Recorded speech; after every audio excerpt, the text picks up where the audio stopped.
Greetings to you. I am Brother James Muhammad, a student in the ministry of the Honorable Minister Louis Farrakhan, and your host for this week's segment of Closing the Gap broadcast.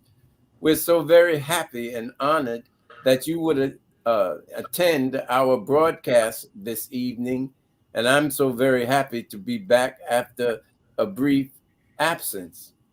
We thank you, our regular participants, and we hope that there are some that will be here for their first or second or third time. But for those of you who do attend the broadcast regularly, you know that we always invoke the name of Allah, the Beneficent, the Merciful, the one God to whom all praise is due, the Lord of the worlds. We thank Almighty God Allah for his merciful and prophetic intervention in our affairs in the person of Master Farad Muhammad and raising up from our midst his messenger, Messiah, the exalted Christ, the most honorable Elijah Muhammad, through whom we have been given our beloved and blessed Redeemer. And I refer to him as my personal Savior. The man of whom I speak is the Honorable Minister Louis Farrakhan. It is to these men that we are deeply grateful and highly honored for the wonderful privilege of presenting this platform from which words and messages of the teachings of the most honorable Elijah Muhammad can be shared by his profound students in the ministry. Additionally, as we expand our relevancy, we want to include members of the broader community, not necessarily Muslims as such, but those who are working diligently for the uplift of Black people, to inform us, to guide us with their gifts and their talents and those things that they are engaged in that benefit us and all people. Hence, the theme of this show is titled News We Can Use. And of course, news we can use means not only news that we can hear and be instructed by, but news that we could put into actual practice. So we have some wonderful guests with us this evening. I want to start out introducing some of them, and Brother Chad will introduce some, and Sister Starla, you can as well. But we have our dear sister, Nate Battle. Nate is a dynamic and multifaceted individual with a passion for creativity and entrepreneurship. She hosts the Inside Job podcast with Nate, engaging listeners with insightful and inspiring content. Her exceptional talent has been recognized with the prestigious Telly Award in 2024. Her podcast is based on her renowned book, Inside Job, and I'm sure you'll share with us how we can avail ourselves of that wonderful book, Healed from the Inside Out, Piece by Piece. Nate runs a successful coaching business as a certified life and intimacy coach, Lending a Shoulder LLC, helping clients achieve their personal and professional goals. In addition to her coaching business, Nate is the proud owner of a thriving gift basket company, Angel Expressions, where she creates personalized baskets. She shares a successful and stylish clothing line called Too Brown, Too Black. I like that. With her business partner, Nisa, I hope I'm pronouncing it correctly, Nisa Abdullah. Nate is also an accomplished artist, singing at various events, and an author who released her first published book, Inside Job, Healed from the Inside Out, Piece by Piece, in 2024. Nate is a renowned speaker and an advocate specializing in intimacy and support for rape victims, with a profound understanding of the complexity surrounding trauma and healing. She powers individuals to reclaim their narratives and rebuild their lives with strength and dignity. As a successful wife, mother, artist, and author, she brings a unique and compassionate perspective to her work, helping survivors navigate their journeys with empathy and resilience. Her dedication and impactful storytelling have made her a trusted voice in the field, inspiring countless individuals to find hope and healing. Wonderful. And welcome Thank to you. Closing the Gap broadcast, Sister Nate. Thank you. It's An an honor honor to to be have here. you here. Yes, thank you. I know that was a lot. I was like, is he gonna finish? Well, I'm sure this does not encompass all of your accomplishments in your work. It does not. The There is, person who has a plate as full as yours, I'm sure this yes. brief bio doesn't encompass it all, but we're so very happy to have you. Thank you. And It's we a pleasure to say be here. all praise is due to God. We are additionally joined by our dear brother, Damon Thrash. Damon Thrash is um, now, what is it exactly? Founder and president of Inc. to Inc. Inc. And you're going to have to explain exactly what that means. We look forward to it. He's also involved in game changer initiatives. He states it is our game-changing attitudes that gives us our executive leaders, management, and people the courage to meet challenges head on with love, determination, wisdom, and self-assurance through God. And with zeal, we will continue to embrace our purpose today and tomorrow. It's a responsibility we don't take lightly, but we are confident that we will succeed by staying true to who we are and true to our dreams to be game changers. Welcome, welcome, Brother Damon Thrash. There, of course, are others. Hustle to hustle smarter, extrazition with purpose. We want to hear about that. But welcome to Closing the Gap broadcast, dear brother. Thank you for having me, brother. It's a pleasure. The pleasure is ours. And our sister Brenda Allen, who we hope will join us shortly, she, of course, is, I believe, the founder of the Maya African Learning Temple. We want to hear from her. She should be joining us shortly. Absolutely. If But you like to, Brother James, I can read Brother Farad and we can wait and see if she'll be on yeah, by the end of the week. I'm going to. I was about to say I'm going to Oh, turn the next introduction over to my brother and fellow student in the ministry, the student minister of Muhammad Mosque, number 47, student minister Chad Muhammad. praise be to Allah. Thank you. And Assalamu alaikum, family. Good to see Walaikum everybody. salam. Praise be to Allah. We are excited and delighted to have our guests who are on with us tonight. And we're dealing from the Ministry of Information, talking about news we can use with some of those that we know in our surrounding city of Tampa, Florida, as a prelude to something that's coming up this Wednesday where we're doing live. We'll be doing the Ministry of Information with these guests and more. So I would like to read about our dear brother that you see on the screen right here, our dear brother, Brother Farad Mahdi. Our dear brother was born and raised in Birmingham, Alabama.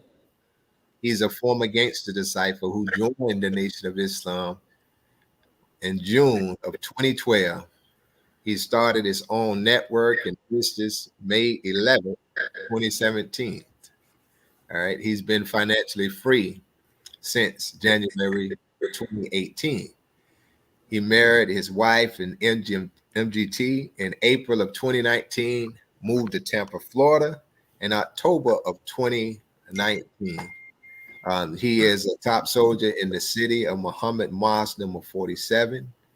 He is in the ministry class.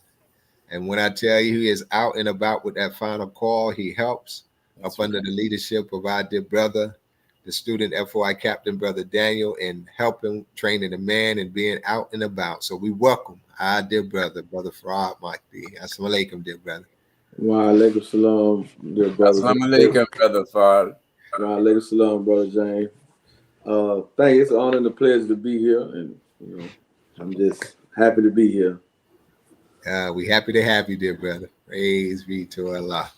That is great. All praises due to Allah. Sister Starla, would you want to have some introductory words? This is who I refer to as the star of the show. And she doesn't like me to highlight her like that. But it's been a long time, Sister Starla. So, please allow me this indulgence. Yes. Sister Starla. Yes, it's been a while since all three of us have been together. So all praise due to Allah. I just want to, as always, welcome our wonderful and distinguished guests this evening, and of course, welcome our viewing and listening audiences. And as always, as we dialogue with our guests this evening, any questions that you may have for any of our guests, feel free to type those questions in the chat, and we will strive to get through as many of them as possible. Thank you. Thank you, sister. And of course, our dear sister has the distinction of being the managing editor of our official organ in the Nation of Islam, the Final Call newspaper.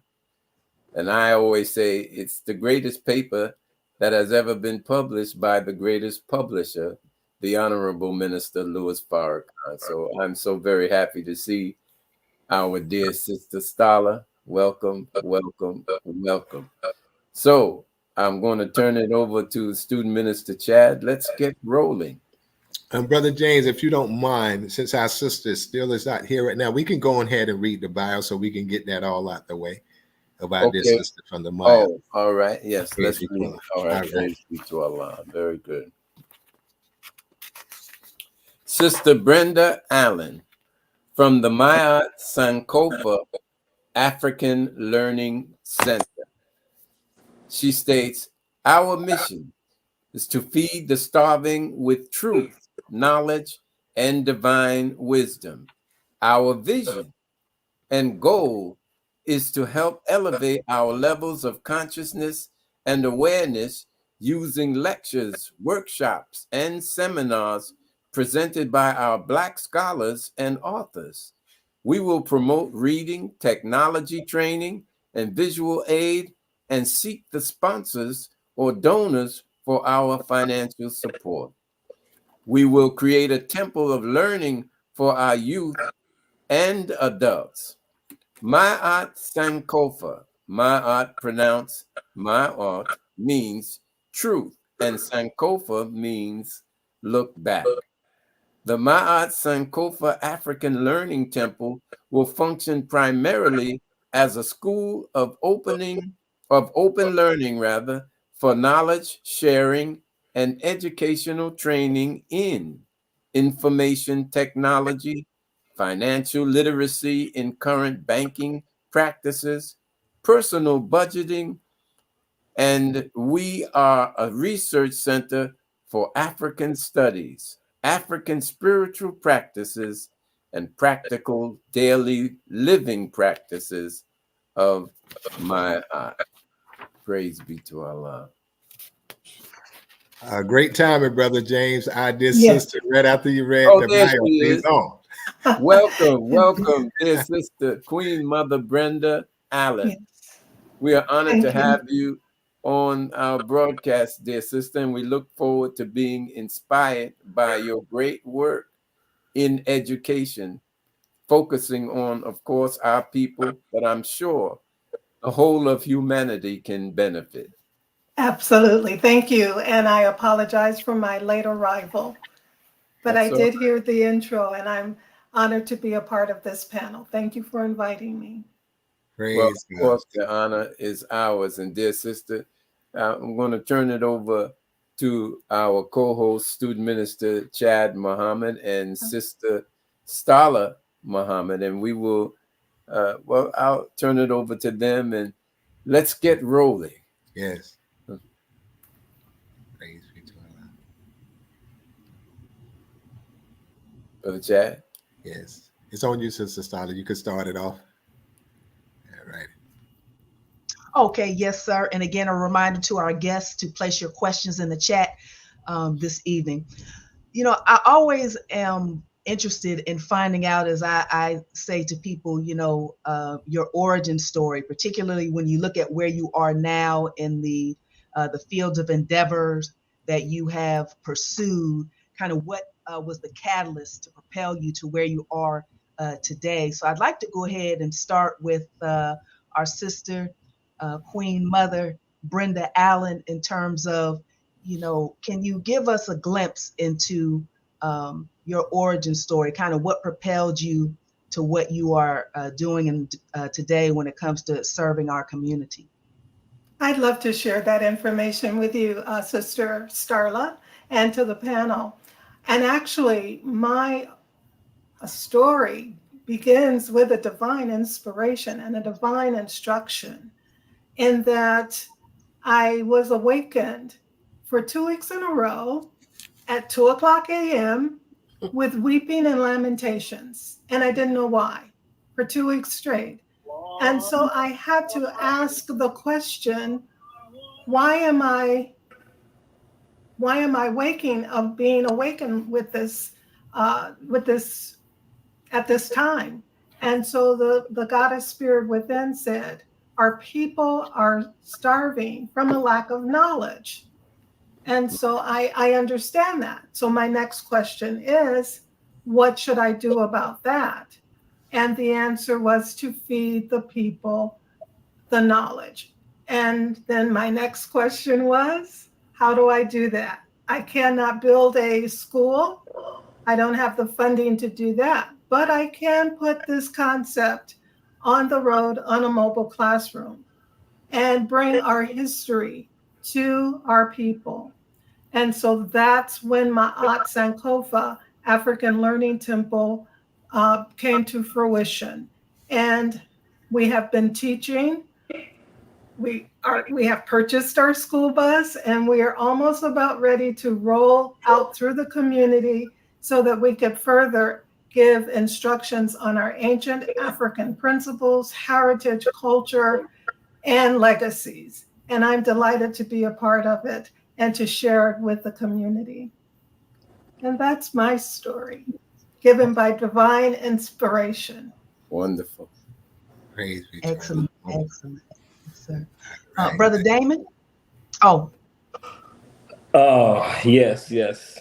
Once again, thank you, Brother Chad, for inviting me. It's a pleasure and an honor. Praise be to Allah. So, I was kicked off. I tried to put my question and greet everybody in the chat, and I was kicked off. So do I tell my story here, or abbreviated version? Yes, brother. Yes, sir. She was asking about what inspired you. And Sister Starla, if you can say the question again, because our dear brother was kicked off. Yeah. Oh, yes, sir. Brother Damon, just, you know, a brief, summary of your origin story. When you look at where you are today, the services that you provide, what you're doing today, what was the catalyst that, or what kind of first sparked that idea? Sure. I'm gonna give you the abbreviated version. Grew up in housing projects, very rough housing projects during the emergence of the crack epidemic. First example of an entrepreneur was not a doctor or a lawyer or a business owner, legal per se. It was a street hustler. My family was heavily involved in drugs. Great family, great providers, love in the household, but my uncles and stepfathers, they were guys that were from the streets. And that's what you learn when you're a kid. You learn your sensors all pick up everything that's around you.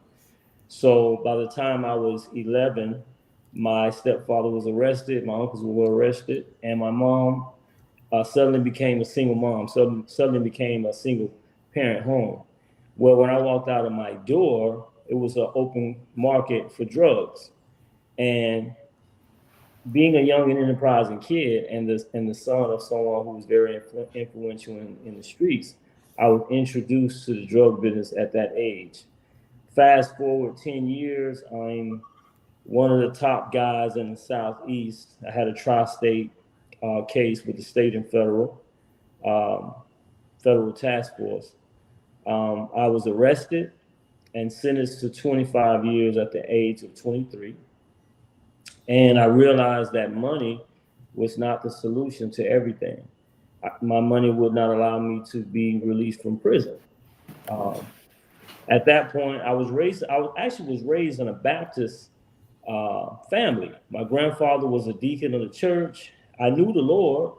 I knew how to pray. I knew what image I was created in, but I didn't have that personal relationship with him. I didn't grow into that, until I hit the prison. When I hit the prison, I discovered that the enemy wasn't the one who isolated me. It was the Most High, because he had a greater purpose for me. So I was sitting in the hole because I was still doing the same thing that I was doing on the streets. I was running drugs into the prison and making money. They pulled me out for the compound, off the yard, under investigation. And then I had a personal encounter with the Lord. He asked me, in so many words, whether I was going to choose the road that I was still on, or whether I was going to choose the path that he had for me. And that encounter was something I can't even describe. I can try, I talk about it, but from that day forth, when I was released out of the hole, most people couldn't believe it, because where I was at that point on compounds and even in the drug business, I was, at a point where most people don't reach. And I just started moving for the Lord. And to land the plane, a guy, he was an older gentleman, one of my mentors, named Dwight Jones. He was a pastor, only pastor I ever seen on a prison compound that could do church service without security. This how much favor he had. He told me, instead of teaching him how to be a better drug dealer, teach him how to be a better businessman, and then lead him to the Most High that way. And that's how my journey into smart justice and community building began. Wow. All praises due to Allah. Thank you. Yes, sir. My sister, and I'm sorry, is it Nate? Nate, yes, ma'am. Nate, yes, ma'am. How about you, sis? Yes, thank you. Again, I appreciate the opportunity to be here with you all and listening to all of the amazing stories. And just like the other two that just previously spoke, there is a story for everybody, right? So my story for the book, The Inside Job, Healed from the Inside Out, Piece by Piece, came about because there was a history of sexual abuse trauma from the age of 5, probably all the way up until about the age of 30, if I'm being honest. And it went on that long because when I was younger, the beginning of it, you get the threats of, if you tell, you're going to be killed and all of these things. So at that time, my voice was taken away from me at that time. So as things continued to happen, I still didn't speak on it. Once I got into about my 30s, I did have an encounter as well with the Most High, who said, tell your story. Tell what happened to you. Tell how this story, because I overcame it. Tell how people can overcome and heal from this. And so I wrote the book, The Inside Job, Healed Inside Out, Piece by Piece. I was given each one of those pieces that are inside of my book strictly from God, which the things that I needed to work on, forgiveness, just overcoming all those things. And I'll give the information where you can get the book from so that you can see, trying to keep it short. But that's how I initially my story started. And then it just grew into Two Brown, Two Black. And then I have the Inside Job podcast, which derives from the book. Initially started as a podcast where I would allow people to come on and share their stories. Back then, I didn't have an opportunity or anyone to really speak to about what I had gone through. more so because I was afraid, because I was threatened. But then when I did get my voice, I opened up a platform to allow other people who may have been in that same situation that I was in the opportunity in the same space to be vulnerable and to share. And I am so grateful because there have been many of opportunities that people have come on and it's like, this is my first time ever saying this. And so it works. The Too Brown, Too Black is it's a company that me and my business partner, Nissa Abdullah, have created. We started out Too Brown, Too Black, two Black women having conversations about the conversations in Black families that we tend to sweep under the rug and that we don't talk about in the community. We started talking about it on the podcast and then it just evolved. And then we go out into the community, we talk to the community, we provide to the community. We ultimately want to be able to teach, learn, and have people, give people the opportunity to grow and just providing some resources to the community. Yes, ma'am. Thank you, Sister Nate. And lastly, our brother Farad.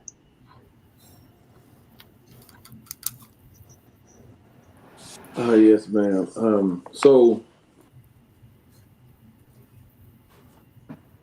my journey is kind of long, so I ain't gonna go over all of that, right? And it's kind of similar to Damon, brother. Well, so I had to go in and out of the prison system to really find my way. But however, I grew up in a home where my father used drugs, mother used drugs and whatnot, and I had cousins and uncles who were drug dealers, and they started going to prison. So I kind of like followed behind them. And every time I went to jail, whether I went to juvenile or anything, I would always have a brush with Islam in there. Whether I was in juvenile, state prison, federal prison, I would get closer and closer to being a Muslim. Now it was, not on the thought process to me or whatnot, because I did grow up as a Baptist in a Christian household on both sides of my family, but my father wasn't really a religious person. He never claimed hold to anything like that. But my mother did, his parents did, my mother's parents did. And I just, every time I got in there, I got closer and closer. So I couldn't shake the lifestyle that comes with the streets. The party and the money, just doing whatever you want. I couldn't shake it. So I just got to the point where I'm in the feds, and then I'm online with the GDs, and it's different in there because it's just different. You know what I'm saying? But something just happened, and I just had an epiphany. And I went to Juma Friday and went to the Nation service one day. Well, I had already had brushes with the Nation at this point, though. You know what I'm saying? So I probably read Message to the Black Man. I read the book From Niggas to God. All of that type of stuff there. So all of them were just seeds that just needed the proper time to germinate. So once I finally committed to actually studying the teachings of the Most Honorable Minister Louis Farrakhan, it just changed me completely. And my mentality was getting out of prison was, even when I was in there, I was just going to help the minister in his mission on whatever way that I was just needed. You know what I'm saying? Whatever way I could help, whatever. So when I came home, I went to Muhammad Mall 69, which is Birmingham, Alabama. And I just, whatever the void was, I wasn't the person to point it out. So I just did it. I just, okay, this the void. So this is what I'm doing. And pushing and distributing in front of called newspaper was a void. So I picked it up and I ran with it. It didn't take me long coming home to start a business, get free. And I used income from the paper to Instagram, YouTube. I used all the social media to get out there or whatever like that, because I do a lot of network marketing for business and whatnot. And I just wanted to do something to help the minister and help the nation and help us grow and help us advance. And I also wanted to specifically get in some type of business where we could counter the Federal Reserve and the Zionists with the banking and the dollar and all of that stuff there, because that is really the greatest enslavement that they have done to us with all of that.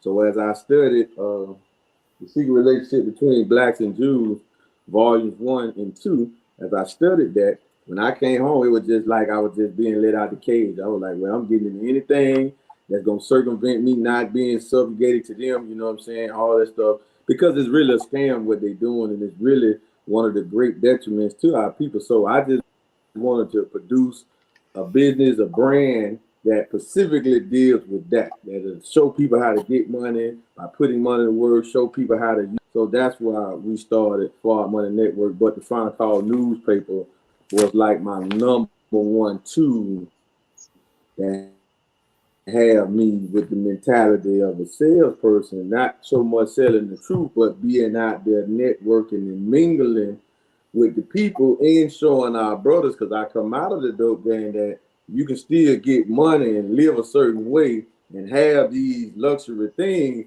and you don't have to sell dope. So that was my goal, and that was the whole vision of starting Farad Money Network. Yes, sir. Thank you so much. And I'll turn it over to Brother Chad. Praise be to Allah. That was wonderful. Great testimony, as our audience said. I would like to start this off with a question to our dear brother Damon, with something that Student Minister James, he brought to our attention earlier. So this company that's called Ink to Ink, could you go into explaining that title and how that name came about? Oh yeah, sure. First of all, brother, how do you pronounce your name? Farad? Farad Mundi? Farad Mundi, yes. Mm-hmm. Amazing testimony. We have a lot in common. We definitely have to connect. So Ink to Ink stands for Incarcerated to Incorporated. Okay.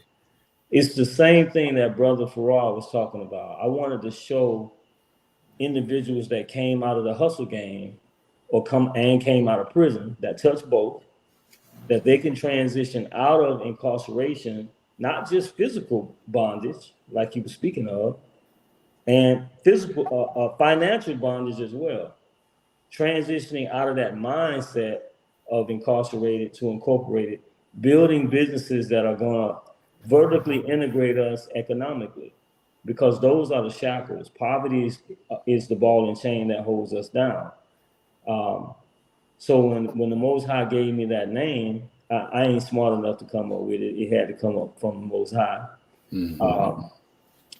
It was definitely a blessing because it's so catchy, and it delivers the message instantly, So what we do at Ink to Ink is we're a smart justice and micro business development organization. So I created and wrote programs and curriculum to teach those street hustlers, those individuals who had managerial and leadership roles in their cases, that, hey, you are the leaders of the streets. You are the first level of influence. So if you took that hustle, those transferable skills, because we do the same thing as Jeff Bezos, as Elon Musk, with less resources. If we had the resources and we had the network that they have behind him, we would do just like what we did in history. We would build more pyramids. We would build vaster civilizations that are not based on individualism, but based on uplifting, our people as a whole. So that's what Ink to Ink stands for, because we have a hidden market that is sitting inside a state and federal prison that are being given workforce development. And it's nothing wrong with workforce development. A man has to work to eat, to get to where he needs to go. But he still needs to know how to use those talents that God has given him instead of burying them. So that was the purpose of Ink to Ink. Wow. Thank you, dear brother. Praise God. Thank you. Brother Student Minister Chad, Starla, and of course our guests, what I am noticing is the situations from which your journey starts. And the Honorable Minister Louis Farrakhan likened it to the three monotheistic religions, where they really started in a crisis kind of orientation. Of course, the Christian religion started and got its impetus from the point of the cross and the crucifixion. And Prophet Muhammad, peace be upon him, Islam really got its start in what is referred to as the Hijra, or fleeing from Mecca from the persecution of a particular tribe, the Quraysh. And Moses, of course, was in the crisis situation of having to deliver the children of Israel. So you're in good company when you share with us where you started, the critical point at which you all started. Beautiful. Well so put. That's wonderful, dear brother. And we sisters, we wish you much success. But I just wanted to point that out. Praise be to Allah. That's wonderful. Absolutely. Yes, man. All right, let's keep it rolling. All right.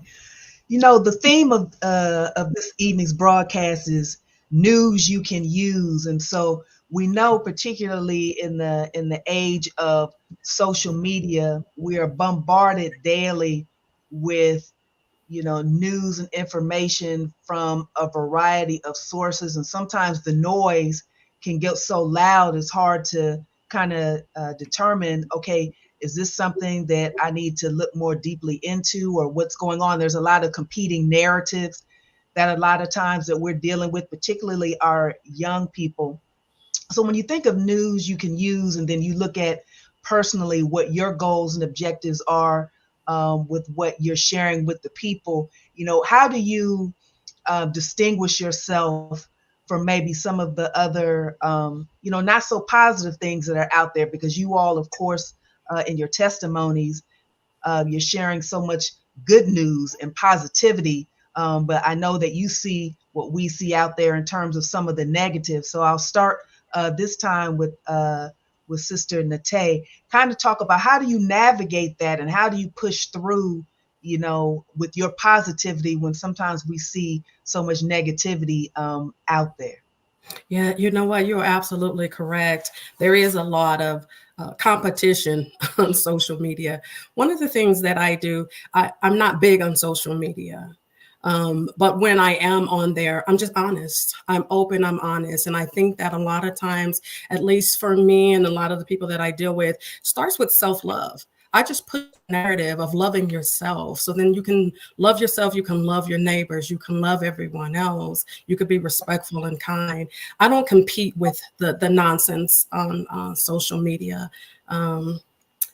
I kind of push myself through conferences. I push myself through my book, through my podcast. It's on YouTube and it can be viewed, you know, through social media. But I just don't engage in a lot of the competition of the foolishness that's out there. And it is my hope and my prayer that people can see the light of my story, to see the resilience and how I've overcome it. The purpose of my book was to show people that you can overcome inside of adversity, that you can see the light at the other side of the tunnel, and that you can emerge being stronger and you can be successful. I have had a very unfortunate childhood. I'm thriving, you know, and I did that through a lot of therapy, through a lot of self-reflection, through a lot of self-love. And it started just with myself, and I push it and I push it and I push it. You can't compete with that, you know. you just can't compete with that. So, yeah. Yes, wonderful. Thank you. Did any of our other guests want to weigh in on that? And then I'll send it back to Brother Chad for another question. If I may, I don't consider my Aunt Sankofa African Learning Temple a place of competition. except for the public school system. And I compete with that because, as we know, in Florida here, there is a lack of knowledge and a pushback on our education of ancient history, Black history, and knowing who we came from and where our lineage comes from. And so with Ma'at Sankofa African Learning Temple, we are on social media and we're gaining awareness and recognition, but we especially want to reach the young people because education, in my opinion, is the foundation. You are born here being educated. Coming out of your mother's womb, she's your first teacher. And so I consider myself your first teacher to help you go back. As we stated, Sankofa means to look back and fetch it. And Ma'at means truth. So we have been given so much controversial information and disinformation and no information about our history. And so to fill that gap, this is what Ma'at Sankofa will do, and will do it in a very unique environment. And that's bringing, first of all, the education to the community and presenting it on a school bus, as opposed to what we traditionally do, send our children to a brick and mortar school and they sit there and they repeat and whatever they're being taught. But if they're not given their history, most of our children do not know who our ancient ancestors were. Beyond King Tut and Queen Cleopatra, they don't know who Imhotep is. They don't know who Queen Hatshepsut is. They don't know those names. And those names are important for us, just as important as Dr. Martin Luther King Jr., Malcolm X. As they roll off our tongues, our children should know them, because without those ancestors, we would not be here today. And what they did and what the contributions that they made to bring civilization to humanity. And once our young people realize how much we have contributed to civilization, it helps to restore our pride, their pride and dignity. And to know that they were not brought to America as slaves. We had a whole legacy before that, thousands of years before that, and it's still verifiable because the knowledge and history is written in stone in the pyramids and the monuments of our ancient ancestors. So I fill a gap in some way with the public school system. And again, in a very unique way, this bus, we're starting with one, can be scalable to a fleet of buses that will traverse our communities and bring the teaching to the community. And we can scale it out to go nationally and then international. So social media helps me get the word out. I would hope that those that are interested in their history will come and be a part of it and learn and grow and realize that they need to know themselves and what we have contributed. We are valuable people. And without our heritage and without our culture knowledge of it, they will be able to tell us anything and put those shackles on our brain and on our minds. And I'm here to break the shackles. And that's what Ma'at Sankofa African Learning Temple will bring to society. All praise is due to Allah. Excellent. I'd like to say something briefly on that too. Yes.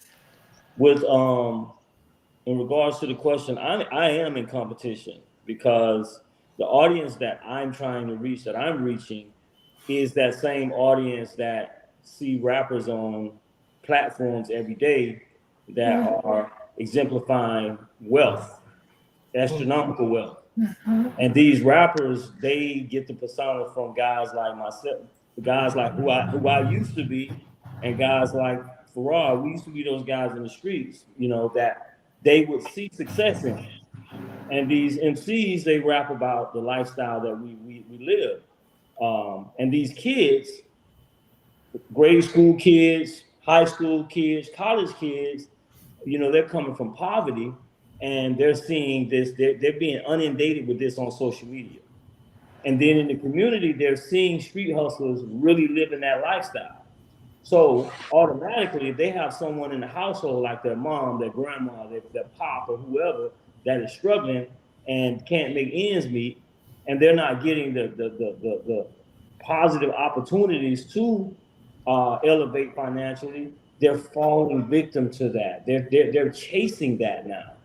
So what my organization does with our Hustle Smarter program, which we'll talk a little bit more about a little bit later, is the same thing Brother Farad talked about. I want to show the youngsters that, hey, you still can live that same type of, have that same type of wealth and not lose your cultural identity, but you need to have purpose behind it and get entrepreneurship and business skills that are legal to support it. All praises due to Allah. You know, I'd like to say something regarding the importance of what you all are doing in the educational field. My dear sister, Queen Mother Brenda, you quoted a scripture in the outstart of the show from Hosea, the book of Hosea, which reads, "My people are destroyed for the lack of knowledge." Indeed. Now, when we quote that scripture, and of course that it is true, but oftentimes we leave out the rest of it.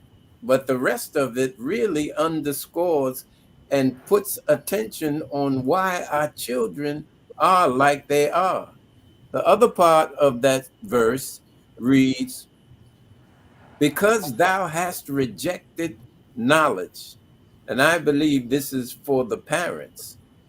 But because thou hast rejected knowledge, I will also reject thee, that thou shalt be no priest to me, seeing thou hast forgotten the law of thy God. I will also forget thy children. Now, when you look at the condition of our children, you would think, you'd be inclined to think that God has forgotten them. For certainly, God has the power to intervene in their lives as He intervened in our lives to stop the onslaught of black on black killing and murder and gang violence. But it appears that He hasn't intervened, and perhaps it is because of the rejection of the truth and the knowledge that is coming to the people for various reasons. I know oftentimes when we join the Nation of Islam, sometimes our parents and our siblings don't understand, and our friends, of course, and acquaintances don't understand what we're doing. They oftentimes think that we've turned our back on Jesus. And then consequently, they reject the knowledge that is coming from the Most Honorable Elijah Muhammad, the Honorable Minister Louis Farrakhan. But the scripture is saying that because you have rejected knowledge, I will reject your children. And so I think it's critical what you all are doing, accepting, of course, the knowledge and sharing it with the children, but sharing it with everyone, because this is what we have to offer. We don't have a lot of material things to offer the world. That's not necessarily what our value is, although we do have material. Our value is guidance. Guidance. Because of what we have gone through in the transatlantic slave experience, the Honorable Minister Louis Farrakhan says that this fitted us out. And Martin Luther King said, undeserved suffering is redemptive. And because we have suffered undeservedly, we are now fit out to lead the people of the world into redemption. So what you all are doing is absolutely critical, consequential, and important. Now, I wanted to just share with you from a scriptural base the importance of what you all are doing. Praise be to Allah. Thank you. Allahu Akbar. Beautiful. I had some pictures that I wanted to share with our sister Nate. If you can kind of share, and go along with us some of the things that you have right here. We'll start with this first one. So what you got going on right here?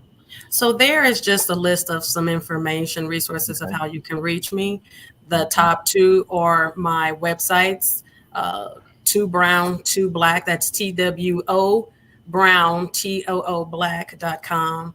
There you will find our mission and vision statements, what all we do, some other resources and things there. LendingAShoulder.com is my coaching website. You can get on there and call me. We could talk about some things there. My email address, 2brown2black@gmail.com. My phone number, 720-946-6134. There's the Inside Job podcast, Healed, which is on YouTube. That is the tag for that. And then there on the bottom is Instagram and Facebook, the Inside Job podcast, Healed. And that would be how you could contact me there. Okay, great. Like, share, and subscribe. Okay, and we have some other pictures right here. If you could take us through some of your slides here. This is my beloved husband, Eugene. There we go. It was one of the episodes that we did. He actually did the third episode of my podcast, the Inside Job podcast. Okay, great. This is Doretta. She also is one of a beloved friend who joined me on the Inside Job podcast. She's right now, the queen of the, I think she just got titled of the Velatigo. Okay. If I'm pronouncing that right. And so she just got crowned a queen or America of that Vitiligo. Yes, thank you. You're welcome.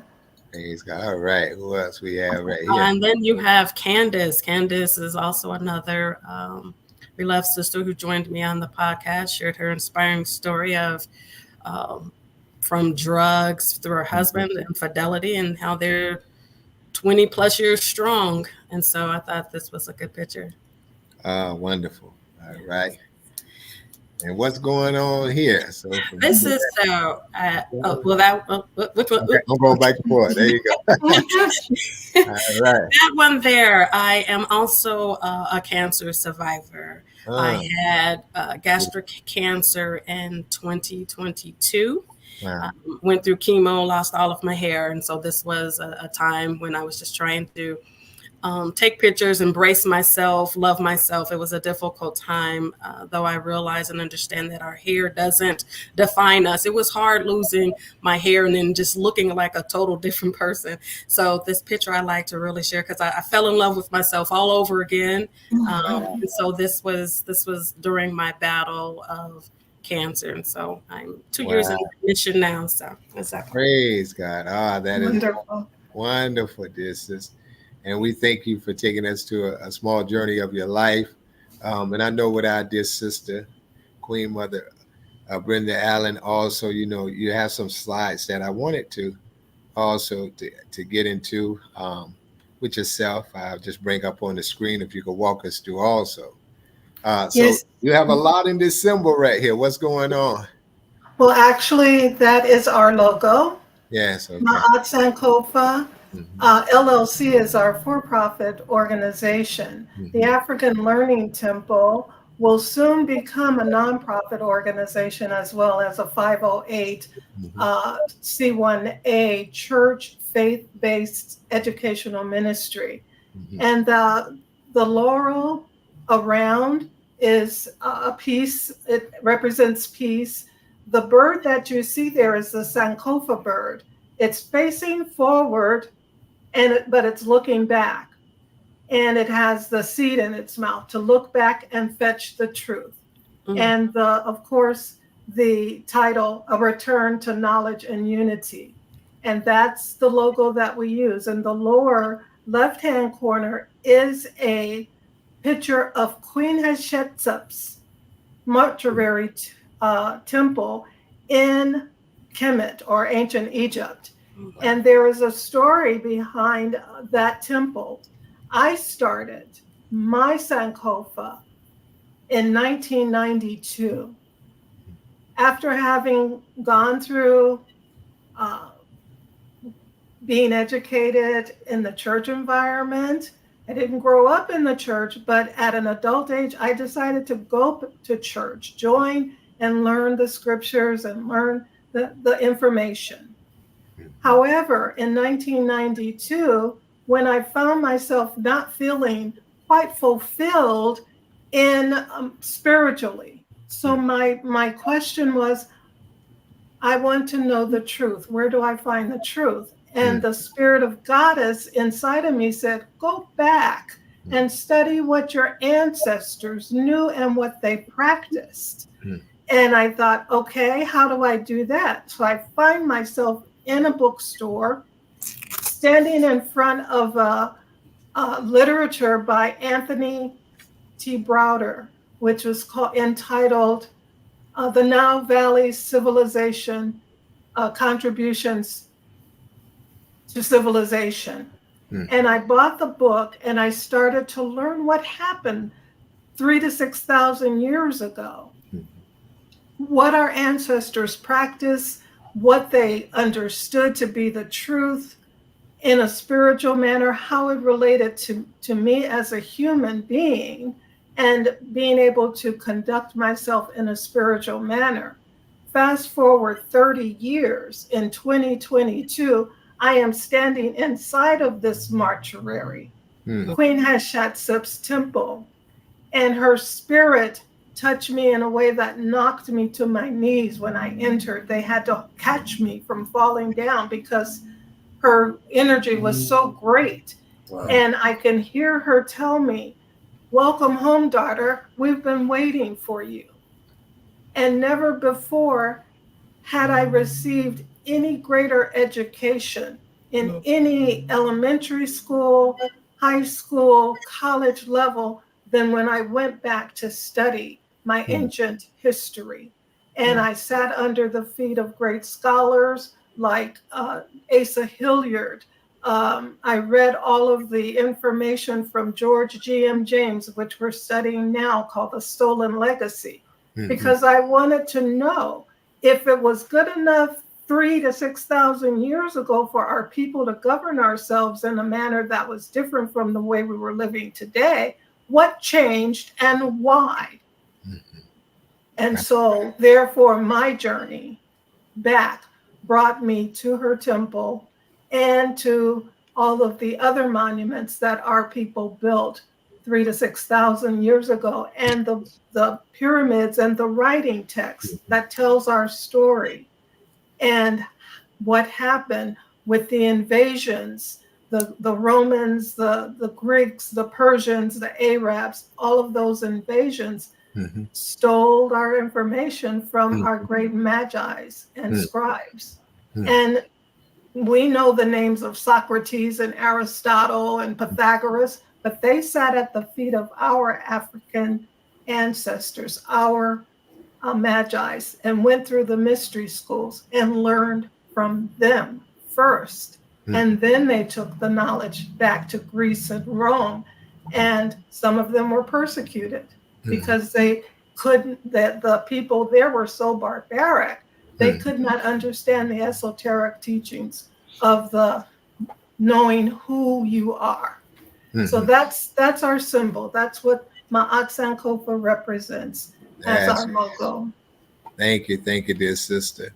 You're welcome. Have that, and this is our QR code. Okay. And the QR code will take you directly to our website, which is www.maatsankofa. And there you can join our mailing list and learn more about us, become a member if you'd like, or make a donation from our website. And we are accepting donations so that we could renovate the school bus that we've already purchased, but we're trying to get it ready to be wrapped in the facade of Queen Hatshepsut's temple on the outside in a golden background. The inside will replicate the inside of a pyramid, which will have the pyramid writings, the hieroglyphs, and the papyrus on the inside.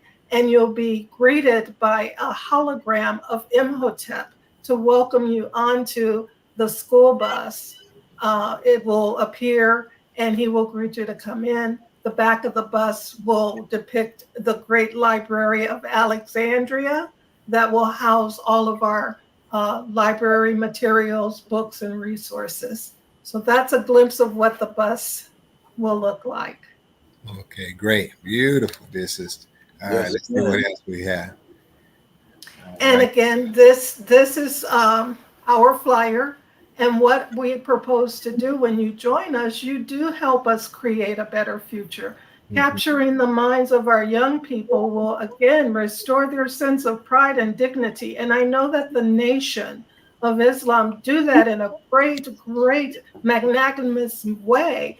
From just your presence, you know, it causes our people to bring back that level of respect, respectability, and love and our culture. So we need to be able to help our children restore that. Yes, and a sense of community. When they know that they come from greatness, it would be more difficult for them to pick up a gun and shoot their fellow child in the community. Absolutely. It would have to make a difference. And that's what Ma'at Sankofa will do, to help make a difference in the lives of our children. And we teach that through the 7 principles of Ma'at, which is truth, justice, righteousness, harmony, balance, reciprocity, and justice. Those are the principles, not religious, but just ethical, codes of ethic that we can all use to help bring a better, more positive level of consciousness to our people. Praise God. Thank you, dear sister, for that clarity and understanding. Wonderful. I know with our brother Damon also, you had a video wanted to show also that you gave us, wanted to show this to our listening audience from our dear brother also. At Smart Justice Consulting, we prepare justice-impacted individuals for second chance opportunities. Our coaches and consultants work directly with justice-impacted individuals and their families, providing personalized support and strategic planning, all while working alongside public defenders and private attorneys to identify second chance opportunities. Our services include second chance mitigation, probation coaching, reentry planning, and attorney referral, all designed to achieve second chance outcomes and to reunite families. Secure your future with affordable Smart Justice Consulting. Smart Justice Consulting, designing pathways to second chances. To book a consultation or to become a justice partner, visit inktoink.org/smartjustice.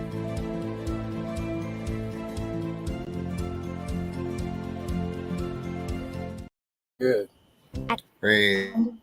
At Smart Justice Consulting, we sorry about that. Yes, thank you. Praise God. Beautiful. Well put together, dear brother Damon. Anything you would like to expound to that or talk about? Absolutely. So one of the services that we provide at Ink is our Smart Justice Consulting. In our community, you know, we have many challenges that are a detriment to us being successful and unifying. But for me, and through study, the biggest challenge today is the criminal justice system. The AIDS epidemic is over. The prison system has single-handedly destroyed our family unit. It has taken the majority of our Black males out of the community, out of the family household. It has funneled them into the system. And it has also pushed our family members, because we're a unified people. We're going to support our own. Our dollars are not going into higher education anymore. It's going into supporting our loved ones in the prison system.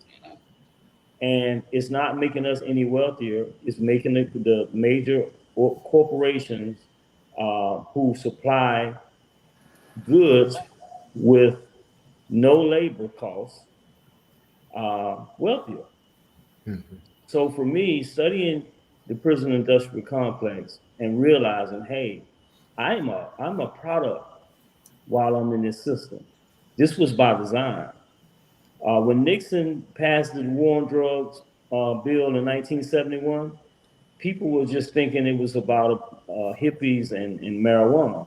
But in all actuality, it was about ostracizing the black males, passing draconian drug laws in 1987 and 1994 in order to funnel us into the prison system so that we wouldn't have a stance or a footing in the political process or in the community upliftment of our people. So with Smart Justice Consulting, we saw something. We were like, hey, a lot of times, we have good intentions when we're in the streets, but we get blinded by the material things and we lose our focus. So we don't save our money. It's only 1% of us who come out of the system, go into the system from hustling, that really go into the system that has what we call liquid wealth. Mm-hmm. And that liquid wealth still is not put in the proper financial instruments in order for it to generate wealth and take care of a family on the outside, right? Mm-hmm. So you're left with guys who catch cases and women who catch cases and are able to bond out, but they're not able to afford an attorney. And if they are able to afford an attorney, that attorney is not working for them in their best interest. So this is where our Smart Justice Consulting comes along. We identify cases that we feel deserve a second chance. And our footprint or our influence in the courtroom is heavy. Mm-hmm. For example, the Nation of Islam. Mm-hmm. The Nation of Islam is not just a national staple, it's a global staple. Come on. Yes, that name commands respect. Yes, sir. So when Ink to Ink goes into a courtroom as a 501c3, as an awarded organization by the Sheriff's Department, and that has a founder that has done time, a substantial amount, and came out and built an organization like this that has credibility, we're not representing the defendant or the state. We're representing the community. So as a community, as a representative of the community, we're saying we're experts in this particular field. Mm-hmm. This gentleman has the skills to be able to build a continual criminal enterprise, and he hasn't had the opportunity to have the proper education, and he doesn't have a bunch of violence in his case. Allow us to identify some opportunities for him to personally and professionally develop. Mm-hmm. So we create what we call a mitigation portfolio and a reentry success plan. And we work with that particular gentleman or lady's lawyer to say, hey, this is what we're putting together. These are the milestones that this individual has to complete over this period of their docket. And we don't just give this to them. We have case managers or what we call smart justice advocates that are assigned to them.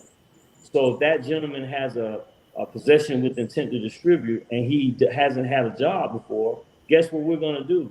We're connected with a multitude of organizations that we're community partners with that can train him on workforce development. What's your talent?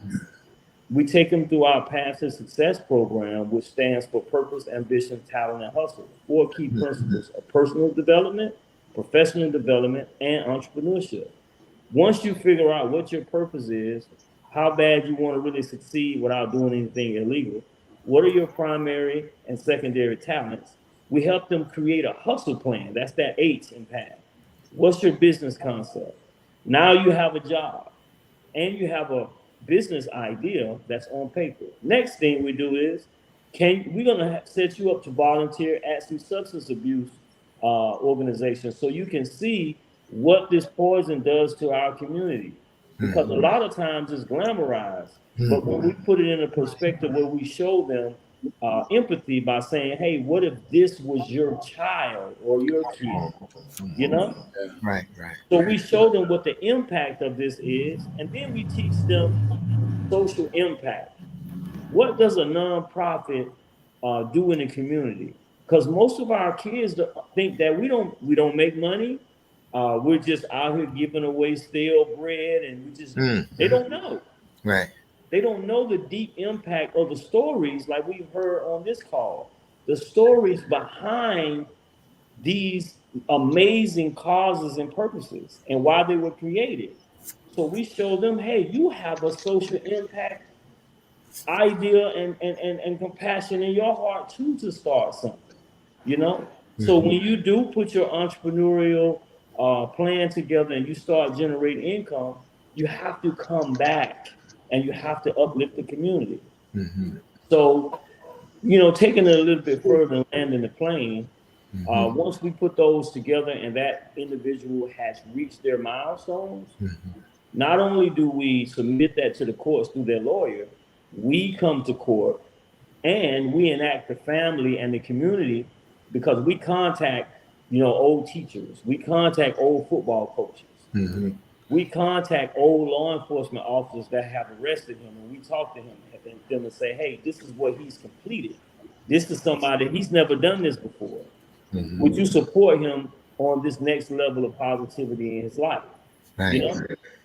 And we ask the judge, hey, review this, but us as a community, we attach letters from the family, we attach everything, and we let the courts know we're here because we represent the community, but we also want to hold him accountable or her accountable. If you decide to give them that second chance opportunity and they take what we've done for them as if worthless and they step back out of here and not use what we've given them, if they come back before you, we will be right next to you and we will be advocating with you to sentence them to whatever it is that you want. Because not only are we, not only did they, you know, really turn their back on the help that the community has given, they've turned their back on their families as well. And that's something that we would not tolerate, because we have so many other people who would give their right hand for that type of opportunity. So that's what second chance mitigation and smart justice consulting is about. And our particular Bible verse is Hebrews 13, 1-3, which I'm wearing tonight. You know, these are our hoodies. That's right. And can I share young King, the ancient principle of what you're doing is called Ubuntu. Our ancestors, when someone did something wrong, they did not cast them out into a prison system. They embraced them, just like you explained. They embraced that brother, they embraced that sister, and gave them a remembrance of what they should be giving and the contributions they should be giving to the community as a whole. And they wrapped their arms around that individual, not cast them out. That's an ancient principle of our ancestors. So kudos to you. Congratulations. Ubuntu. That's the term. Ubuntu. Well, that's amazing. And it's all comes from the Most High. Yes, indeed. That's right. Well put together. Wow, each one teach one. This is news you could use, family. Yes. In closing out, I know we heard from everybody on this in this line, but I want to most definitely, before we go to you, Sister Starla, if you don't mind, you know, just to hear from Brother Farad in the sense, you know, this is a brother that I can bear witness of, you know, being right here in Tampa. Me and Student Minister James actually got the opportunity to visit our brother while he was incarcerated doing prison ministry. And he dedicated himself that once he get out, you know, he would remain and come into the nation, and that he did. And a lot changed in his life, you know, after being incarcerated. When I tell you he came out and he hit the ground running, and he is a great pusher of the Final Call newspaper that y'all made mention about, early, and he talked about early, which I did. Sister Salah Muhammad is the managing editor of. So just Brother Farad, if in your story, if you can tell about, some of the difficulty challenges that, face when you're out there, because he goes from pushing dope to pushing hope now, to pushing a valuable product that's getting out to our people, and how significant it is, because our dear brother always, he have also been in this newspaper.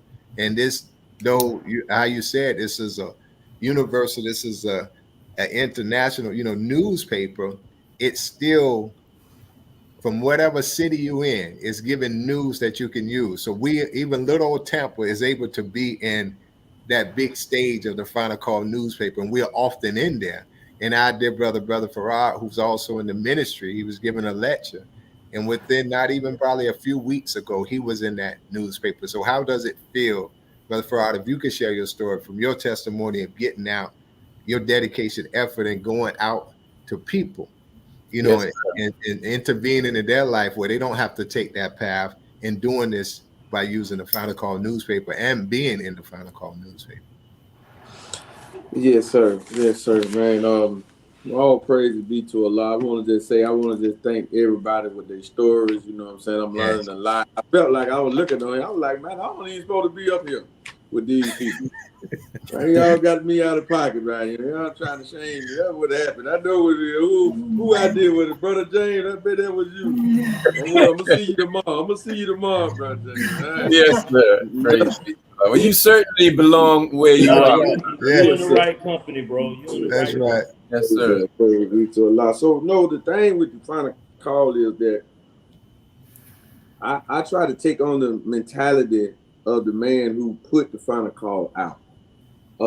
Because when we're out there, we're hit with a lot of, I'm not a Muslim, I'm a Hebrew, I'm a Christian, I'm this, I'm that. And I show them the color, I'm like, well, they don't say nothing about Muslim or nothing, they say the Final Call.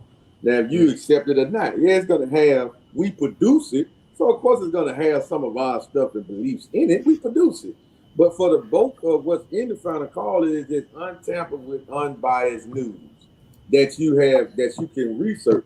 So every black person, every brown person should really have the Final Call newspaper as something that they'll subscribe to. We subscribe to Netflix, we subscribe to Spotify and Pandora and all the stuff that we don't use. We got these gym memberships that we ain't been to the gym all year, right? But they still taking that $25 out every month, right? We ain't cut it off yet. We got a lot of things that we'll subscribe to that still supports our enemy. So when you look at the history and understand the Final Call newspaper, in the first page, the minister, this is a message from him. He said a message dedicated to the resurrection of the black man and woman of America in the world. This is a message dedicated for our people. It's not got nothing to do with religious per se. However, every nation, every country, every people have a newspaper. They have their own media outlet. And we do too. But we don't get the support from the people like we should, because they think it's got something to do with trying to convert them from Christianity to Islam or Judaism to Islam. But it ain't that. It just want to give you the information so we can be awakened and see the real news that's provided. So when we're out there, we're hit with all type of stuff, man. We go door to door, we do it. I was out today. You know what I'm saying? That's kind of why I was kind of late, because I didn't get home till like after 6. And we're doing this work in Tampa, Florida, and in St. Petersburg, right? All right. So this, but we're doing it weekly, because this is basically all I do, along with my business and my network or whatnot. But this is it's so important that we understand what's in here. See, I shared this to somebody today. Now our people. Now listen, our people is unique, right? Black people, we the only people that'll donate to something that you can read that you don't know nothing about, and then you say, "No, give it to somebody else." I ain't gonna read that. This is what we say. So we are still affected by slavery when we wasn't allowed to read for 310 years. we're still affected by that, right? And it's a DNA thing, right? Because what do you mean? So, but they'll give $5, $20, $10, but won't even take the paper. Like a lady today, I almost begged her to take the paper, and she would not take it. She was like, "Give it in there." I said, "No, go ahead, son." I said, "You read it and get it to somebody else or whatever like that." She would not take it. You feel what I'm saying? Because it actually caused me to have to talk to somebody else. That's one more person I got to talk to now because you didn't take it, right? But you gave me the donation, right? But it's just the message embodied, and it comes from the freest Black man on the planet. Ain't no. Listen here, man. This is we're not just Farrakhan lovers just to be Farrakhan lovers. No, he is the freest Black man on the planet. This paper has been running and been published in America, in the world, African Airwell, since 1979. And the nation, and the minister, and the final call gets no outside support. Nothing from the government, nothing from any other lobbyists, any of the political figures. We get nothing from that, no endorsement. So when you pick up the paper, the only advertisement is going to be the Nation of Islam stuff because it's a Nation of Islam only product. But the key to that is nobody can tell us what to put on the paper. They can't tell us. So you look at our covers, man. I'm talking about our covers just be like, wow, we put anything on the cover, right? You know what I'm saying? Any article in here, we can put anybody in here. Can't nobody say, well, you can't put this in there. It's an independent newspaper that the people really need. And when I done been out the country, I done been in other places, everywhere we go, family, everybody has their paper. Even in the United States, the number one paper is what? The USA Today. The number one paper, right? When you go to Washington, these states, because we know America is nothing but a bunch of republic states, right? You go to Washington, D.C., the Washington Post, you go to New York Times, Chicago Times, Atlanta Times, Birmingham Times. Like all of these stuff is for the people in that, and they get the support that they need. You know what I'm saying? And I be out there with our we got to talk to somebody, Sister Starl on him. So I can say that to you now. We need a Spanish written out final call newspaper because in Tampa is a lot of Mexicans. And they say, is it Spanish? Is it Spanish? I be like, no. They were like, well, I can't read that. So I just know a few Spanish words like, I be like, I might show the minister say, Dios, dos pesos. And sometimes you feel and that get them. They now listen. The Mexicans in Tampa, they support the paper, but they will support it more if I showed them and it was written in Spanish. They will buy it. I mean, I would probably have 300-400 customers alone just from that community because they will see their cell phone there. They ain't gonna buy. They ain't never said I'm a move. They don't even talk like that. Right? They don't even deal like that, right? So we need that. So that's a call to action for you, Sister Starla, since you're on the line, right? You know what I'm saying? And it's the first time she get that all the time. Like, oh yeah, I'm sure she does. So, but that's the importance, and that's the significance of the paper. So we need everybody to get the paper and support it. And the proceeds go to Muhammad University. Is going to an independent. See, the reason we got independent schools and independent colleges and independent education is because of the most honorable Elijah Muhammad. See, we don't really talk about that enough. He went to jail for that in the 30s. The school got raided by the FBI. They locked up the teachers. He went to jail for that, and he paid the price for us to have independent Black education now. So now his school is still here, and the way you can support it is just by buying the Final Call newspaper. Wow. Subscribing to the Final Call newspaper on a regular basis. That's a way that we can support this and that, and this has to be the mindset because we got to be saying do for self. Well, I'm Black, and I don't have to be Muslim, but I ask people all the time. I'm a Christian. I'm like, y'all got a newspaper? Y'all got some news? I don't need that flyer you're trying to pay. I don't need that. You just got off Google. I'm talking about, do you got a newspaper, publication? Do you have this media that we can fact check this news, that we can benefit from what y'all have? Because we will support it. I don't care what you is. You feel what I'm saying? You my brother, you my sister. I'm a support it if it's good for me. You know what I'm saying? Now them youngsters, they pull up, they try to give us weed and all that. I got them dubs. I don't smoke, bro. Oh, smoke, bro. What you trying to do? They do that though, you know. Say, but I can't support that. Now, I'm just saying I cannot support that, but I can support whatever is good for our people, whatever is independent, whatever is positive. We can't support that. So I just want to end on that. Praise be to Allah. Thank you, brother. Thank you all for sharing that. You're doing a magnificent job, yes, brother. He is. Yes, he great work. Praise. All right, back to you, Sister Starla. Yes, sir. You know, it was mentioned earlier, I believe, Queen Mother Brenda, and then also Sister Nate.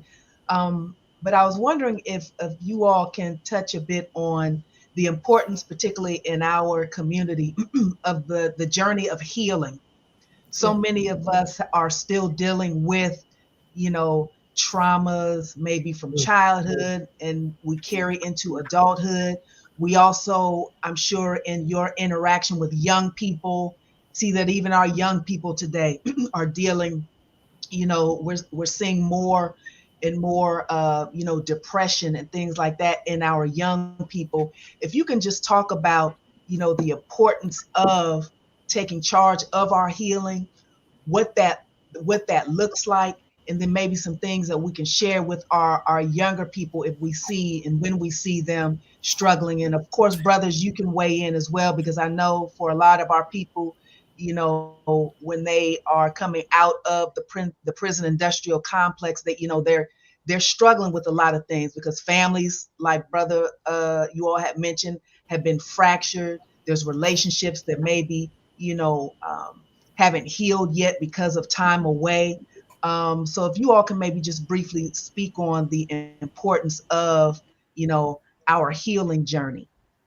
Sister Nate, if you would like to start, and then Queen Mother, and then the brothers, if you would like to then weigh in as well, for sure. I think she made a mistake and clicked herself off. So if you want Sister Starla, we can start with Queen, yes.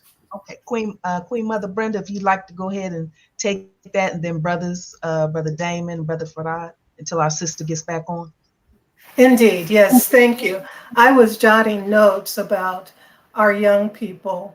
When they're born, our children are born genius. They're born with everything that they need, health-wise and otherwise.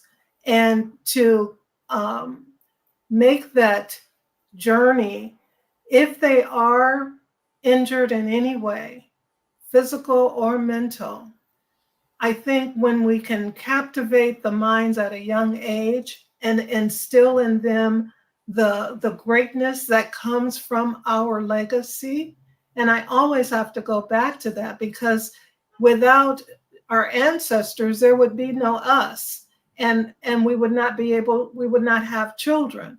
So when the children come into life, they come equipped with everything that they need.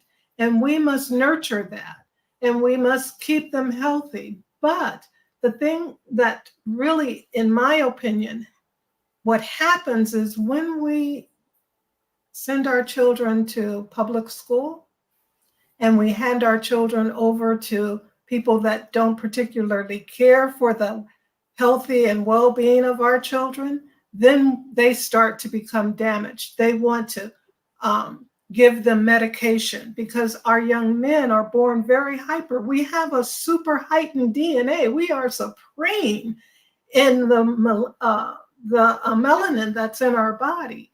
And so when our young men are born, let me put it this way. I have a 4-year-old great grandson who is a multi-genius, and I must cultivate that multi-genius, because at 4 years old, he knows all of his planets. He knows arithmetic. He knows adding, subtracting, multiplying, dividing. He can read. He has never been to school. Wow. And I tell him that he is genius. Now, if I allow my grandson to send him to public school, they're going to, for lack of a better term, dummy down him. That's right. That's right. And we can't afford to let that happen. And that's what the public school system is designed to do. Now, Ma'at Sankofa, we can't compete in volume to the public school system, But if we could capture the minds of our young people at an early age and teach them what they need to know, the final call, we need that on our bus. We need to be able to read that to our children so that they know that they are not coming up from a state of poverty. We did not come from that. We did not come. We brought literature to the world. We brought mathematics and art and philosophy to the world. Our children need to know that, and they're not going to get it in that environment of public schools. So being independent, I would keep my Aunt Sankofa African Learning Temple strictly independent so that we can build our own curriculum and build our own Black Board of Education. Who better to be sitting on the board and credentialed and than our parents? We know. Those of us that are sitting on this panel, we know what our children need, and that will help to combat some of the mental instability that I think our children are seeing and being subjected to. The prison complex industrialization, all of that, the school to prison, that's a pipeline. They are being programmed to do that, and we must bring them out of that. So as many buses as I can put on the road that will teach and captivate the young people, that will start the healing process before it even begins. It is not a cure, it's a preventative measure that our children know their lineage, know who they are, go inside and build the strength from our ancestors, and know that they live on the backs of our ancestors that are guiding them with wisdom and knowledge and power. We give them the tools to empower themselves, and then they will be able to be strong individuals, because that's where we came from. Okay. Wonderful. Thank you to Allah. You see how this is the back. Okay. Yeah. I apologize for that. I was trying to make a quick adjustment and put my cord in before I lost my battery, and I didn't get to it in time enough. So I apologize for that. All right, sister. We're glad to have you back. Yes. Thank you. And so the question was, what was the question? I'm sorry, repeat it. The importance of healing. The importance of healing. And so coming in on the tail end of what you said, God is Queen Mother, I agree. It definitely will start with within our family, knowing and loving yourself. I can't put enough emphasis on what it means to heal and go through that process. If you don't love yourself, you probably will not be able to do it. In fact, you won't be able to do it. You have to know who you are. And you have to know what your purpose is. What do you want to do? The importance of healing creates, higher your self-esteem. It increases your resilience. It improves our well-being as a totality. And as the young generation, I know that a lot of people don't really care for and or consider going to and through therapy. But I do think that it is a really great resource in what helped me get through all of my adversity, along with knowing and understanding who I was as an individual. My purpose, I do believe, is to be a source of strength and hope and inspiration to those around me. I believe everybody has the capacity to heal, grow, and thrive. And through my journey of love, faith, and self-empowerment, that's what I believe I'm here for, and what to help people get to that same space. So when I say that, I don't compete necessarily with that, because it's an individual salvation journey.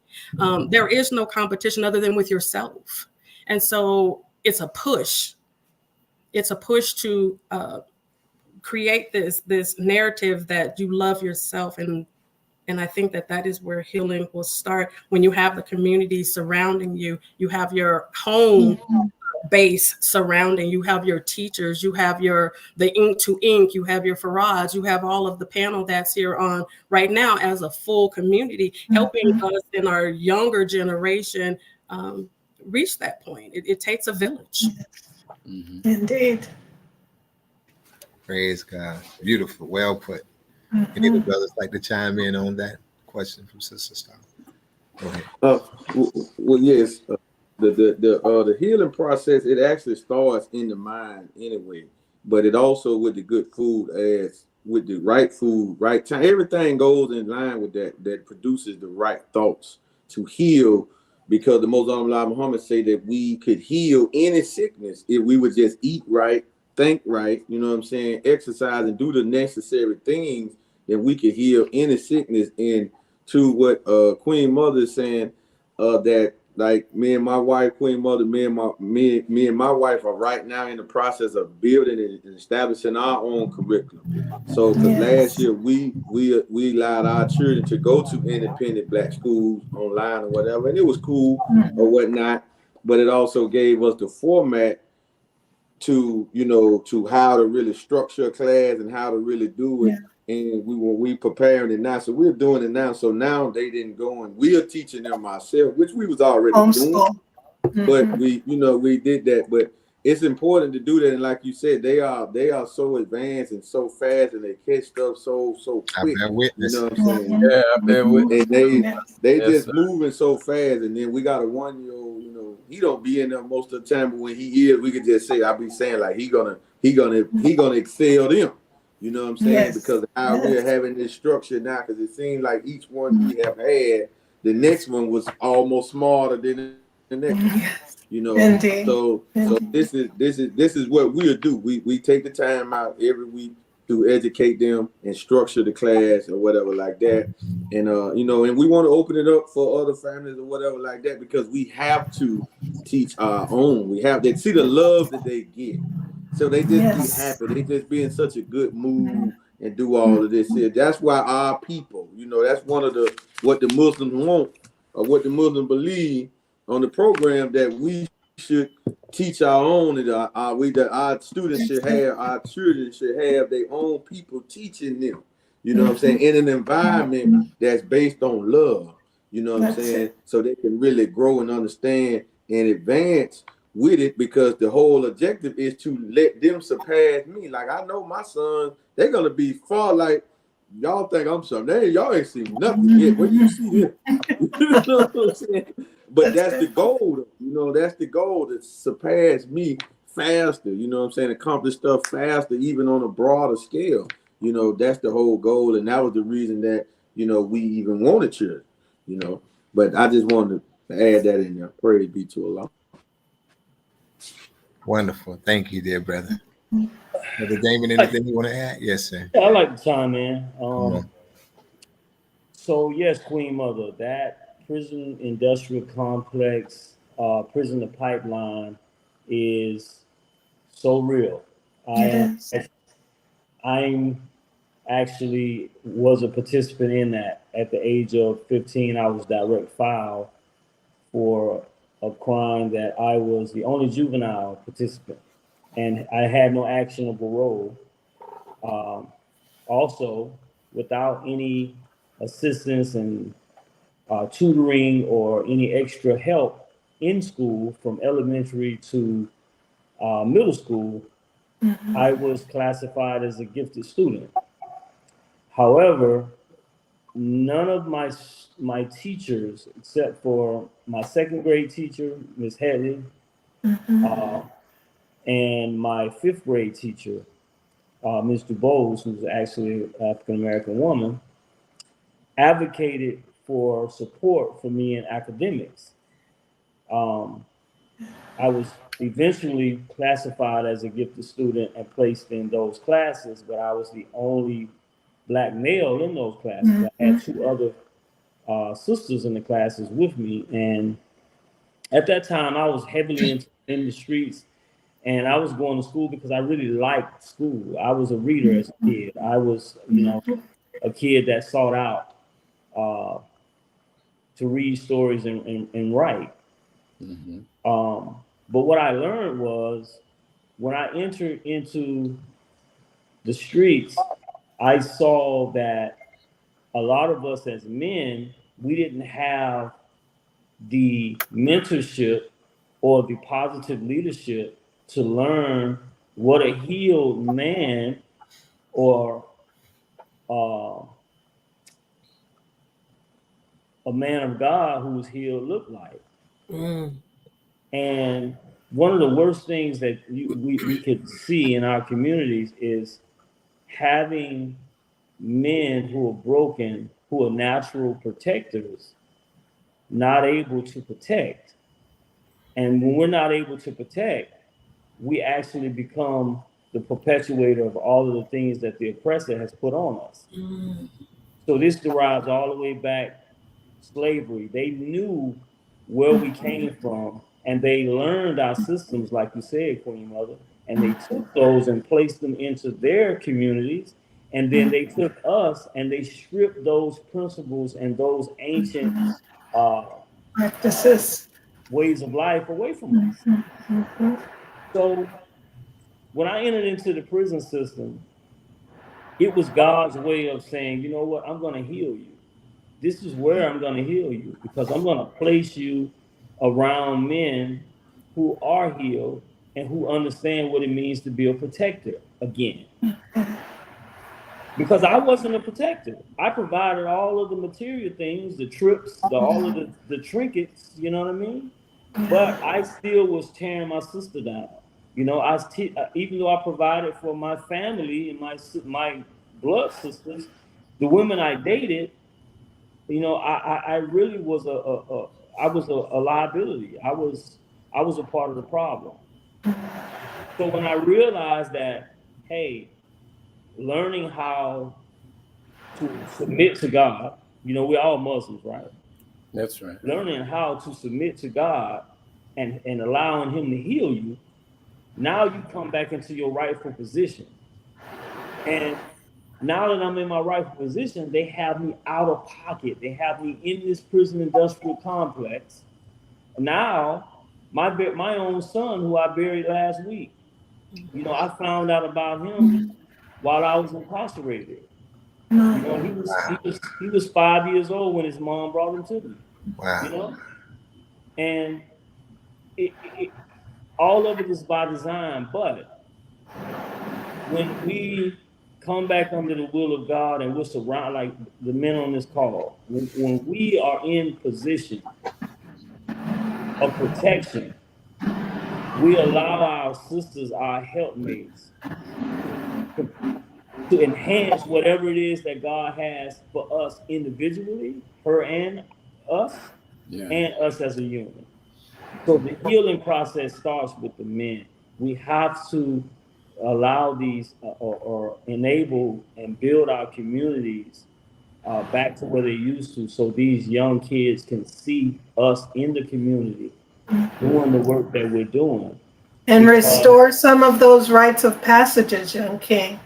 Our young men have to have those rites of passages so that they know how to enter from childhood into manhood. And what those practices and principles are that will give them that healing, preventative, and it will stop the mental instability. Beautiful. Because I didn't realize it until I actually saw men who would positively pull my coat and say, "Hey, you're better than that. You have to end what you entered here on and go back out here and do what God has called you to do for the community, for kids who are just like you." So we have a program called Path to Success. It's a youth entrepreneurial prep and personal development course, and it's designed to build those 4 principles. So we, like you say, we're geniuses. We pick up on things. They imitate us in every aspect of life. We brought it together. Our creative mind, our DNA is so supreme. They brainwashed to think that we were inferior, and they are the inferior. We are superior. That's beautiful. And our young people need to realize that. Absolutely. In the highest level of divinity that they could reach. Come on, Doesn't sis. matter about the religion, it's their own divinity where they get to Calvary. Right. And by knowing who they are. Well spoken. Absolutely. Our dear brother Damon Thrash, one of the things, like when you get a chance and go on his website, as y'all are here a lot of times, they got a lot of acronyms. As you said, PASS. One of them is called EQUIP. And with EQUIP, it deals with enlightening kids with incarcerated parents. So, it's just beautiful. I mean, I got a chance to hear him and some of his colleagues live. I mean, they did such a wonderful job. And I stayed in touch with my brother. We've been communicating off and on, and it's just, kindred spirit, so it's a pleasure and honor always, talking to him, as well as to, just building these relationships with those also that's part of this platform. And when y'all was talking, it made me, think about, just the men role. I think about when Honorable Minister Louis Farrakhan called for the Million Man March. He wanted 1 million black men to step up and take our role in place, as fathers, as husbands, just to step up to the plate, the responsibility and accountability. And the women supported us and made sure, look, son, you're gonna miss school that day. This happened on a Monday. It did, and I took off work that day to support it. My wife was at University of Florida, and through the Black Student Union, they got a lot of the brothers to be able to head up to Washington. And guess where I was, Brother Damon, during that time period? I was locked up somewhere in the Panhandle. So I didn't get a chance to make it myself. So, you're talking, we went through that prison system and in the belly of the beast, but it's so much out for us, so much out there for us. That's why I love this panel, because it really does take a village. And it's good that from our different backgrounds, our different upbringing and everything, we can still come together based on principles and commonalities. And that's what this Ministry of Information is about, important information that we could get out to the citizens through podcasts, broadcasts, through information, through our media, everything like that. So we all got a story to tell. So we're coming together in that unity spirit. And this is just a taste, family, for those that's in the Bay Area, what you're getting here on this broadcast, because we're going to be doing live this Wednesday, which we'll show. That's right, brother. Yes, sir. I know we don't have time, but in closing, if we could, just if y'all don't mind, just to share with the listening audience, if you can go into one of the biggest challenges of what you do, and also a good, a big success story that y'all can give us from what you do. So the pros and cons. All right. So we can start with you, our dear sister, Goddess Queen Mother Brenda. Indeed, yes. One of the challenges that we face right now with Ma'at Sankofa African Learning Temple, we're only 3 years young, and it's an organization with a very small but mighty group of people sitting on the board doing volunteer. So getting the funding that we need to make sure we could bring the bus to fruition. The major accomplishment is that in October last year, we actually purchased the school bus. So we have the bus, and we have started renovations, and we've started fundraisings, and we do all of those things. The challenge is we can go faster with more funding, but I'm not going to take us to the federal government, local governments, or anything. It has to be community-based so we can keep our independence. And with that, the greatest success that we've had, one of them is, of course, buying the bus and getting it ready and working with a group and developing our curriculum. But also we were the recipients of second place prize with the SCORE of Tampa Wow. And we were awarded $1,500 toward our effort. So we will continue to work. We are doing workshops. We have an upcoming fall harvest that we will host in November at the Perry Harvey Junior Park. So I will invite you all out to be a part of that.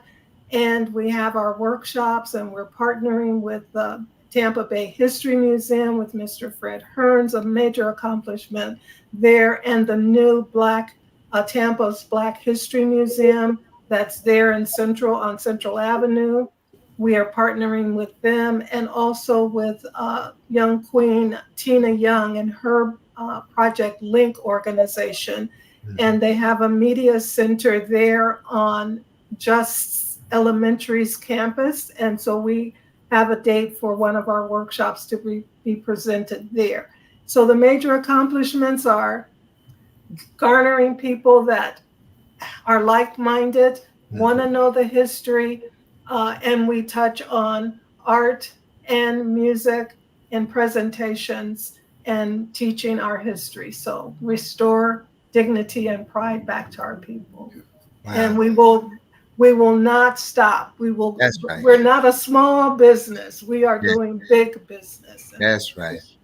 Praise God. We will do it in perpetuity. Come on, sis. Praise God. Thank you. Yes. That's our sister, Nate. Yes. So thank you. The challenges that I think I face is people understanding that healing, they believe that healing means that you're not going to have any more problems. You're not going to have any more oppositions and more challenges. And that is a big myth, because just because you are healed, you will still continue to have the oppositions. What you get is the tools on how to deal with those challenges when they come up.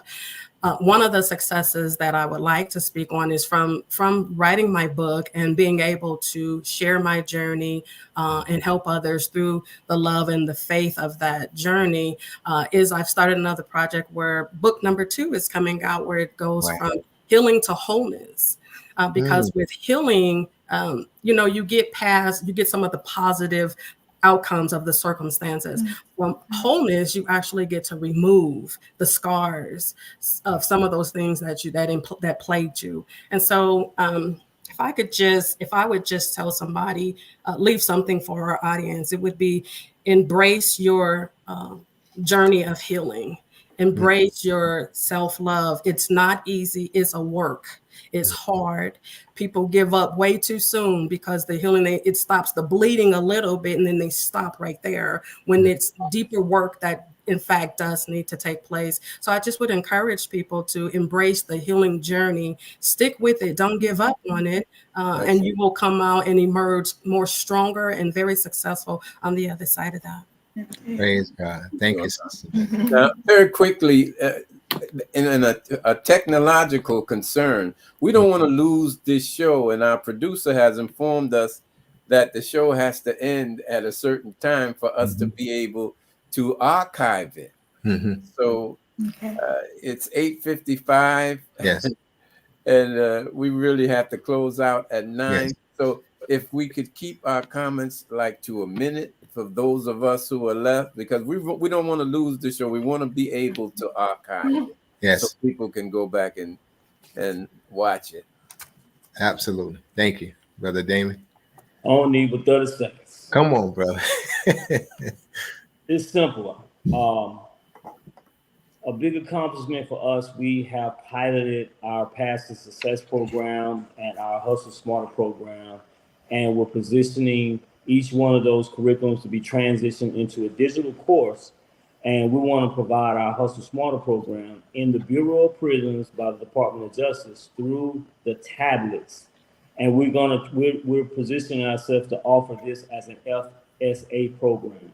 I'm pretty sure for know what I'm talking about when I come with that. Also, we're wanting to set up Hustle Smarter houses through the Second Chance Act, which is the second phase of individuals who come out of crimes of an entrepreneurial nature. This is our biggest challenge. It's not funding. I've always had a knack for going where the money at, right? It's partnerships. With us, what we want to do, we want to partner with organizations like the Nation of Islam. We want to partner with organizations like Queen Goddess, your school. We want to partner with individuals in the community like Sister Nate that wants to implement healing into brothers and sisters who are coming out of incarceration. So I challenge each of you, let's sit down, whether it's grape juice, coffee, it could be H2O. That's right. Let's have a conversation about partnering. How can we help each other further our mission and help our community? Praise God. Thank you, Brother Farad. Any closing real quick? Oh, yes, sir. Yes, sir. Well, Damon, why I can't be a smoother then? But let's sit down more smooth. Hey, that we gotta add that on to it. Yes. Praise God. Man, you know, Farad Money, we just we in the pre process. We ain't talking too much about it because we ain't ready to launch yet. We don't like to talk about nothing until we got it ready, solid, and stamped before we can really launch it. But we got a lot of stuff in the making and got a lot of stuff that we are finna produce and that we are working on. Like I said, it just nothing is stamped now, but we should have something brand new for everybody by the end of this year. That's gonna supersede what we did all of last year. So that's where we at, and the challenges are just find more like-minded people that can see the vision or whatever like that. Because we find people, but when we get to dealing with the warfare and dealing with the Federal Reserve, people get the bag, they get the bag, and now we get to talking like that. Hold up now. You know what I'm saying? But when we find those ones, though, we definitely make stuff happen. You know what I'm saying? So that's what it is. But so that's the phase that we're in right now. But there's a lot of stuff we got in the making. Been working diligently and doing a lot of study behind the scenes. But like I said, until when something's concrete, and that's when you'll see me back. You'll see me live, so you'll know. Praise God. Wonderful. All right. Thank you, family. We are 8:59, so we most definitely wanted to close it out so we can archive it. Our listener audience you see on the screen, if you can to help us out, please donate to Closing the Gap via PayPal at jkingdom1@aol.com, or you can cash app us at $CTG Broadcast and Zelle at Closing the Gap Broadcast at gmail.com. We thank our listener audience. We look forward to seeing y'all on Wednesday, God willing. And those that's tuning in, please tune in again. Next Saturday, same time, same channel. All right. Thank you. Have a great evening. You too. Thank you. Look forward to connecting with each and every last one of y'all. Absolutely. Indeed.